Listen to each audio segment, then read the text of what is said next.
Donc ça dit des attaques de toutes sortes, de toutes genres physiques, spirituelles, de toute façon, par-ci, par-là. Donc c'est-à-dire, à cette attaque, quand vous réfléchissez sur la manière que vous vivez par rapport à Christ, vous dites, ah, attends, apparemment, quand on accepte de vivre pour Christ, on n'a pas l'avenir que le monde parle là. Ce n'est pas cet avenir-là que nous avons. Nous n'avons pas cet avenir-là. On va dire, je connais le projet que j'ai formé pour vous, pour ne faire non de mal, avec vous ayez un avenir sûr de l'espérance. C'est-à-dire, l'avenir que Dieu parle, ce n'est pas l'avenir que le monde parle. C'est-à-dire, vous ne pouvez pas prétendre que le langage de Dieu est identique au langage du monde, puisque Dieu, il parle un langage spirituel pour les hommes spirituels. Lorsqu'il s'adresse au monde, il utilise un langage du monde. C'est-à-dire, il parle à la manière du monde pour que le monde puisse comprendre. Prenons un exemple simple. Dans Matthieu 19, ils ont questionné Jésus sur le divorce. Et Jésus a répondu dans le verset 9 ce que beaucoup de pasteurs ou de hommes de Dieu ne comprennent pas. Lorsqu'il dit, vous pouvez donner une lettre de divorce, sauf en cas d'infidélité. Et beaucoup de pasteurs prennent ces versets pour dire qu'on peut se divorcer et remarier. Mais la question, est-ce que la question posée, c'était une question de disciple pour avoir une réponse disciple? Parce que n'oubliez pas, nous vivons dans un monde. Lorsqu'un monde, quelqu'un du monde me questionne, me pose une question, j'aurai une question du monde, une réponse du monde, pour quelqu'un qui est du monde. Mais quand c'est l'église de Jésus, je répondrai de manière évangélique. Ça veut dire que quand Jésus a répondu aux pharisiens, c'est une question de foule. Une question qui venant de la foule aura une réponse de foule. Une réponse de pharisiens selon leur loi, selon leurs principes. Mais quand un disciple questionne Jésus, est-ce qu'il donnerait la même réponse? Pas du tout. Question pharisien, réponse pharisien. Question disciple, réponse disciple.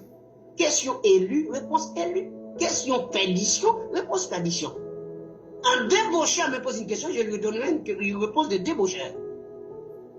Un élu me pose une question, je lui donnerai une réponse d'élu.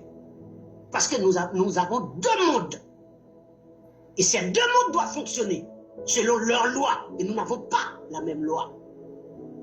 Or, la loi de Dieu, les commandements de Dieu ne concernent pas les gens du monde. C'est dans la maison de Dieu qu'on entend des thèmes qui viennent de la loi de Dieu, des commandements de Dieu, mais ce n'est pas dans le monde. Donc, raison pour laquelle lorsqu'il arrive, c'est une réponse qu'il avait donnée aux pharisiens. Même vous là, vous n'êtes pas. Est-ce que vous êtes pharisien? Comment pouvez-vous attribuer la réponse qu'il avait donnée aux pharisiens à vous qui prétendez être disciples? C'est-à-dire, vous avez la même réponse que les pharisiens, que les disciples et les pharisiens ont les mêmes réponses? Puisque dans la foule, il ne fait qu'enseigner en parabole. Et pourquoi a-t-il enseigné en parabole dans la foule? Parce qu'il ne voulait pas que la foule comprenne. Donc vous pensez qu'il va dire à la foule quelque chose pour que la foule puisse se convertir et guérir et sauver? Pas du tout. Le mystère reste destiné aux élus, aux disciples. Il faut faire la différence entre une question disciple et une réponse disciple. Une question pharisienne et une réponse pharisienne. Jésus-Christ a répondu de manière pharisiennement dans Matthieu 19, le verset 9. Parce que c'était les pharisiens qui lui avaient questionné. Maintenant, vous devez aller regarder maintenant quand les disciples questionnent dans la maison, quelle était la réponse de Jésus pour les disciples. Or, la réponse de la maison, c'était pour les disciples, non pas pour les pharisiens. Or, dans la foule, la réponse que Jésus donnait aux pharisiens, c'était une réponse des pharisiens. Donc, ces gens n'arrivent pas à comprendre ça. Nous n'avons pas le même langage. Je vous ai dit, quand on parle, si le monde nous comprend, c'est qu'il y a un problème.